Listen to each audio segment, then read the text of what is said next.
Good morning, Thailand. My name is Alex. I'm Jay.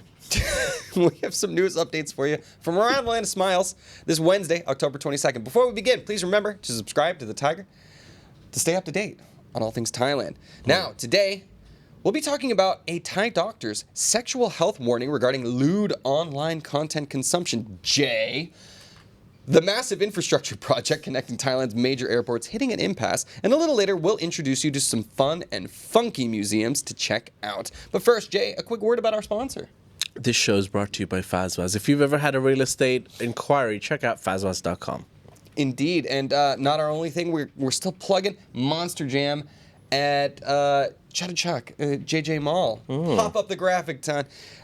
Monster Jam, bkk.com. You can go get your tickets for what is sure to be the best Halloween party of the year. I'm so excited about it. Ray Shremmerd, that's Sway Lee, Slim Jim. There's going to be a haunted maze.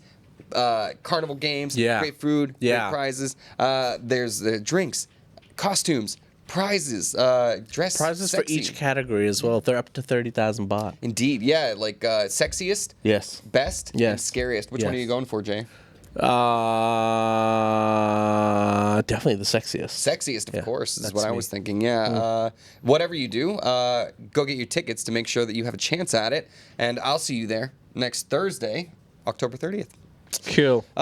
Sorry, and craft. Sorry. Don, can you do that one for me real quick? I got a show tonight. Of course you do. Sorry, you hate this. I know you do. It's okay. Hey, you guys want to come to my comedy show? Oh, no, not craft. Patia. What? There's a show at Craft tonight, everybody.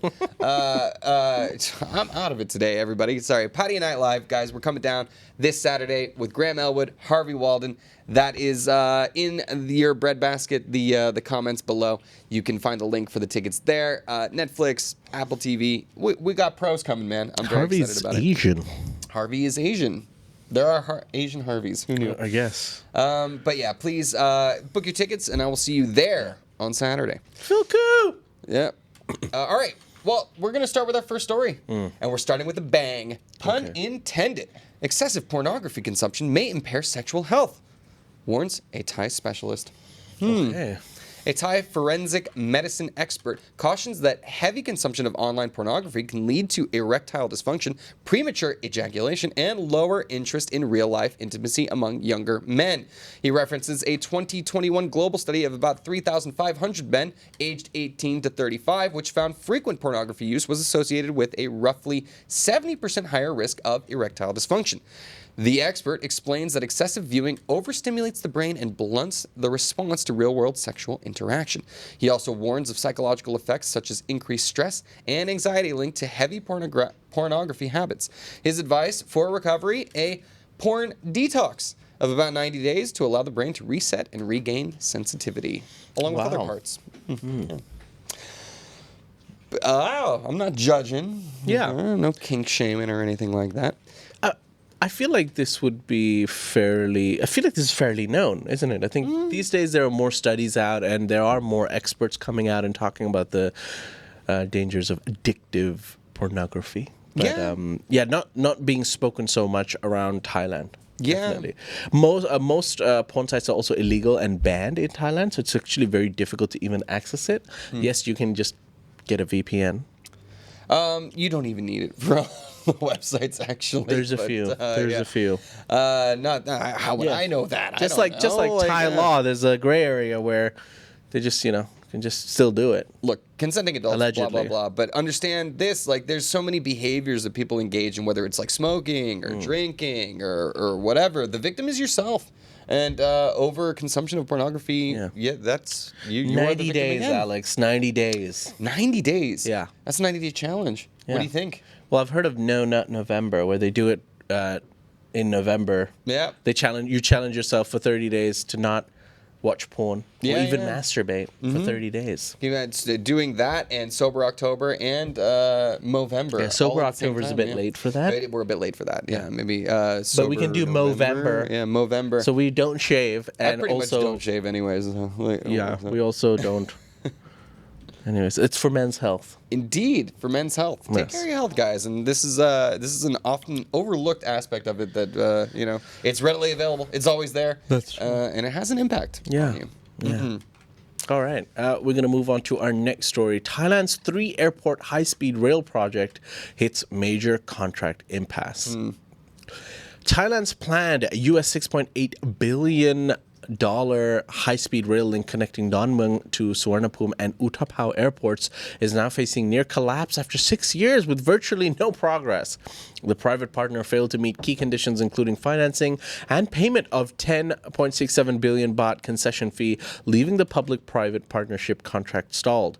To salvage the scheme, government and the consortium proposed amendments allowing staged government co-investment payments and additional guarantees totaling 160 million baht.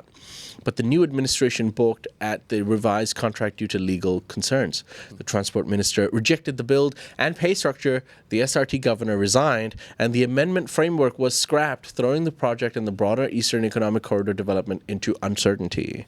Wow, 6 years, no progress, but great 3D renderings. Right? Like, that sounds like chaos, dude. I don't know. This is the thing that people come up with, within Southeast Asia, there's a lot of these massive infrastructure projects that should help, movement of people, tourism, and things like that. What are the kickbacks? Who's taking money where they're not supposed to? Who's skimming stuff off the top? And, sucks for us, because it would be cool. I don't know. Would you use it? What? Like a rail link between the airports, like To Utapao, yeah, that's like to go to Pattaya. Yeah, I guess so. Right, we would. From Dongmueang to Suvarnabhumi? I totally would. Yeah. What am I talking about? I absolutely Take would. a domestic flight to Dongmueang Yeah, rather than taking a car down there. and then take a train there. I love trains, dude. So, Do you? I do. You call me Richard Burrow. But no, I went when I lived in China. They stitched up the whole country with high speed rail all over the place. I used trains constantly over there, and I'm sad to say Thailand needs to catch up. Anyways, well, on to our next story, which is more sad news regarding tourism, unfortunately. Weak tourist inflows have clouded the Thai baht's end-of-year rally. So, analysts expect the Thai baht's usual year-end strengthening to be muted this season as a drop in tourism, particularly from China, undermines the usual inflow of foreign exchange. Forecasts suggest the baht may appreciate only around 1% against the US dollar by year-end, significantly less than typical historical gains. A stronger baht and falling exports after a more than 4.5% rise this year are making Thai goods and tourism more expensive, damaging competitiveness. The Tourism Authority of Thailand anticipates a 6% decline in foreign arrivals, the first non-pandemic decline in a decade. While growth recovery, a weaker dollar, or higher gold prices could help the baht, authorities may intervene if the currency becomes too strong vis-a-vis trading partners. Yeah, this is bad news. I mean, Thailand is still, Thailand's in that weird phase, right? Developing country, sort of. But still also, like, not really. It's pretty developed. Like, I mean, if we're looking at Bangkok proper and some of the major places, what are you giggling at over here? But yeah, Bangkok proper is very developed. Yeah. Some of the cities are very developed. There's tons going on here already, but rural areas are still lagging behind. Thailand's in that transition phase where it's a bit of a toss-up. There's going to be winners and losers. So the young professionals that are making good salaries in the city are going to be appreciative of a stronger baht because that means that they'll be able to travel more and go see the world more. And I love traveling. Who doesn't? But unfortunately, most of this country still relies on tourism, so a weaker baht means more capital or more money flowing into the country. Sorry, got to put on my economist dunce cap. I love it when you wear your economist hat. Economist. It's got words, yeah. There's certain words. I'm from Asia. It's so funny. People ask about your accent all the time. They're like, "Is he American? Is he British?" I don't. He's nowhere. And then when they meet me, they get even more confused. It's like, why is he so tall? He's got fair skin. I mean, if he, I thought he was like from this country, and then he speaks like this. Yeah. What's going on? A confusing figure And you are, then Shane. with a beard, I look. Depending on the beard size, no beard, I look younger. That's confusing. Little bit of beard, I look Mexican. Yeah. And then the right amount of beard, I look Spanish. Oh, yeah. That's true, too. Oh. Well, anyways. Depending on the time of the day, they think I'm Middle Eastern. Jay's just Jay. Thank you, Tony. Oh, I laughed man. because Dorothy says, Jay, stop staring at me. Because I think I was just looking at the camera and just like waiting for you to finish the story. And I'm just like looking into her soul. That is a J move for Yeah. sure. Like, you got to be engaged. You zone out. Like, you just start like, looking right. Just looking. So that's why I try to look now down. You know, I'm looking at the chat, looking at the thing more engaging. Oh, I All right. love it. All right, on to the next story. then. Here we go. Yeah.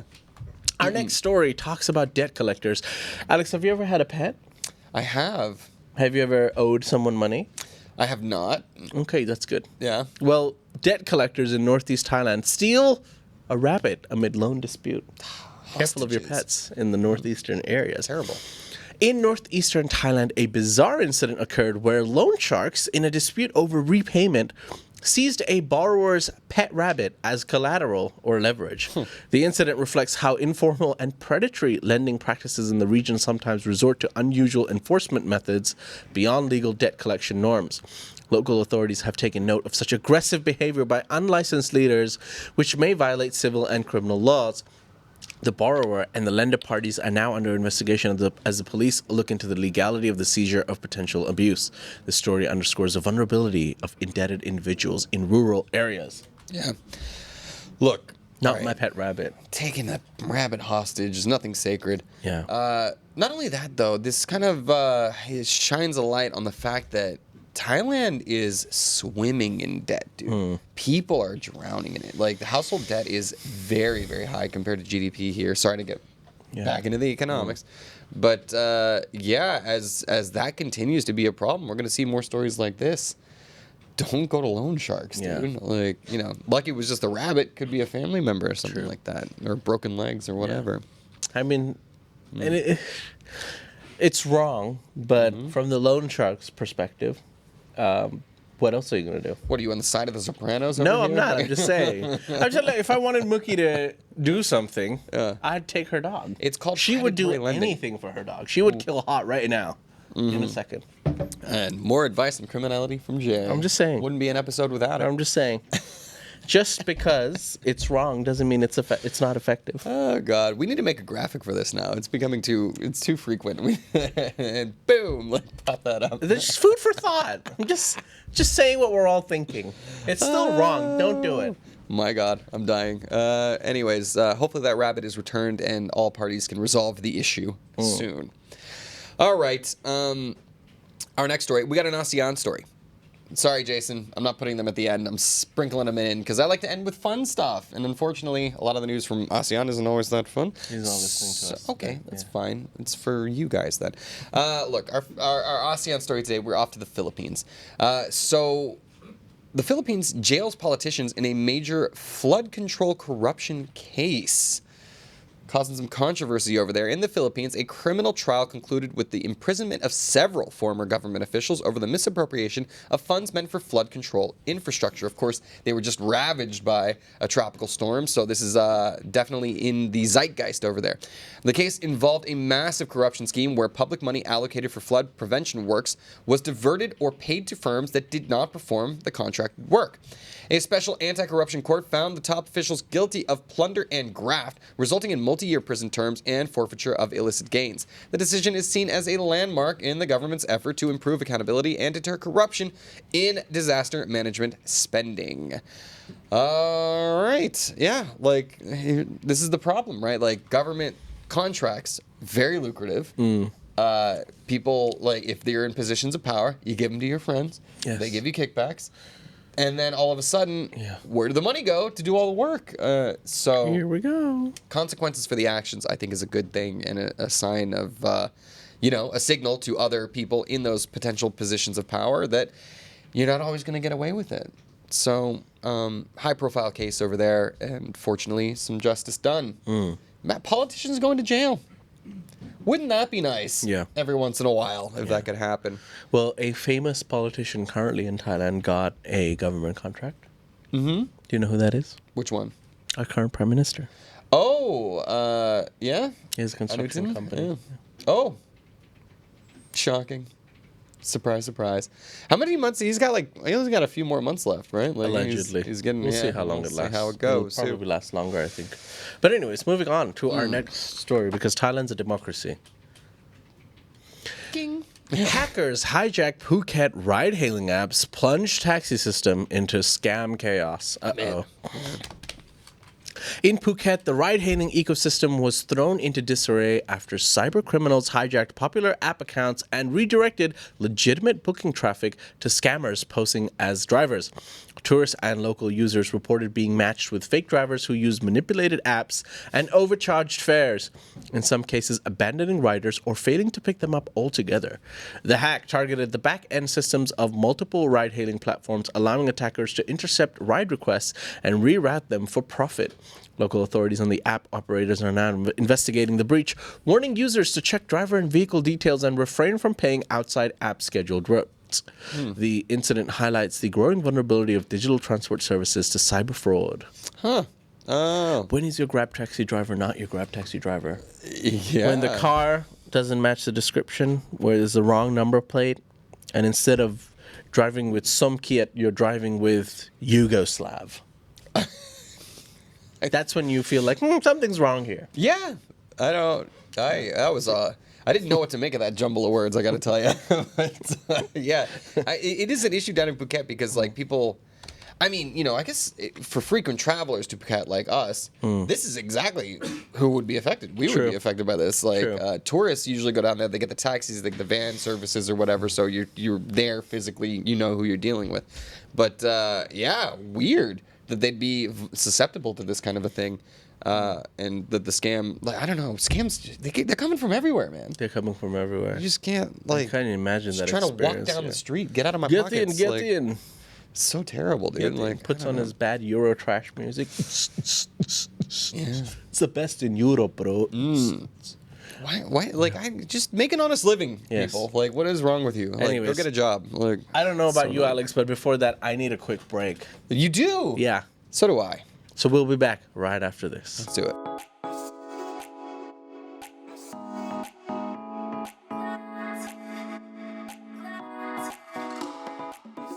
Wow. Woo. We're here. Thank you, Fazwaz, for that break. I'm alive. I feel refreshed. Thank you, Fazwas, for sure. And maybe you can get me a better place with some really serious blackout curtains so I can solve this insomnia of mine. All right. Thank you, Fazwas.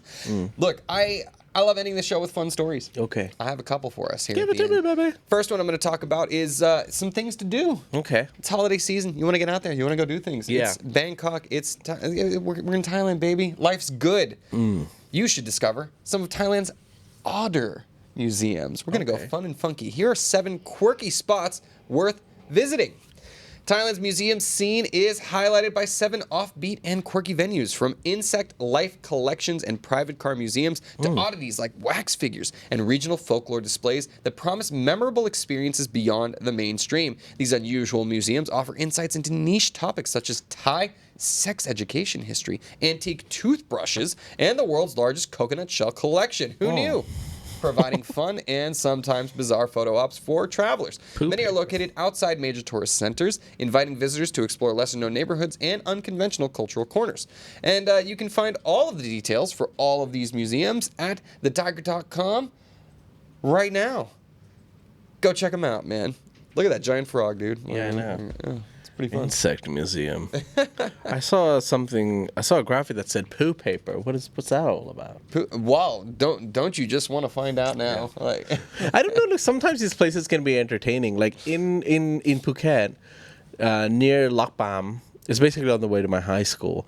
There's a Phuket tin mining museum. Tin mining. Yeah, so there used to be a lot of tin mining in Phuket. It used to be known as a place. And it's so random. It's in the middle of, like, nowhere. And I was like, why would they make a museum for tin mining? Who goes here? But once I actually went there, because I was so bored, didn't know what to do, it's actually quite nice. This it's feels actually quite very educational. familiar. Did I do this too? Maybe I'm thinking. Maybe I did something similar in Tasmania. Down under. Love tin mining. Yeah, I mean Tasmania, Phuket, same, slightly different. Mining museum. No, it must have been Tasmania. They were talking about prisoners the whole time. That's Australia, obviously. Yeah. Okay, never mind. But yeah, it's still fun to go see some of that stuff. All right. Anyways, last story of the day. All right, last story for today. Lumpini Park gets royal facelift ahead of centennial celebration. Bangkok's landmark Lumpini Park is undergoing a comprehensive renovation ahead of its 100-year anniversary with upgraded landscaping, improved footpaths, lighting enhancements, and upgraded facilities to celebrate its centenary in style. The revitalization is backed by royal patronage and aims to reinforce the park's status as a green lung in the heart of the city. The project includes restoring historical features, planting new trees, and installing state-of-the-art recreational equipment for visitors of all ages. Officials say the enhancements will promote health, safety, and visitor enjoyment while preserving the park's heritage. And there we go. Yeah. Great news. Love parks. Green lung of the city. Yeah. I love this. Okay, look, I don't want to be a Debbie Downer, but I'm just saying, we're like, hey, focus on this, green, green, green. And then we were just talking about air pollution yesterday. We were just talking about massive floods last week. Yeah. I mean, No, it's honestly, in my opinion, Bangkok does a very good job of trying to keep the green. True. Like there is a lot of shade. Yeah. There's a lot of trees everywhere. I love that because and I don't want to be that person who's like, but what about this? We're ignoring all our other problems. Right. I know, there are give some different credit things. where it's due. There's budgets for different things, and this has probably already been allocated for, and it is important. But I feel like we have some major crisis that we ignore year on year. It's just something I wanted to say as an off note there. Of course, Bangkok Governor Chat. Yeah. Have you met him before? I have not had the pleasure yet, but I've met him a few times. Looks like a cool guy. Very friendly, very personable. But what I love about him is that he has like this jokery Jim Carrey smile going on all the time. Oh, yeah. I want to do like the eyebrow thing when he does it. But good that he's spearheading this. And I think it's so fun that like he wants to get out there and I remember we did a canal cleaning project with him. He's there doing that stuff. Look, I like seeing politicians like trying to spearhead these good projects that are meant to make this city that we love. Well, he is better. a very smart guy. Yeah. He's an MIT graduate. Indeed, yeah. He's a funny dude, I gotta say. All right.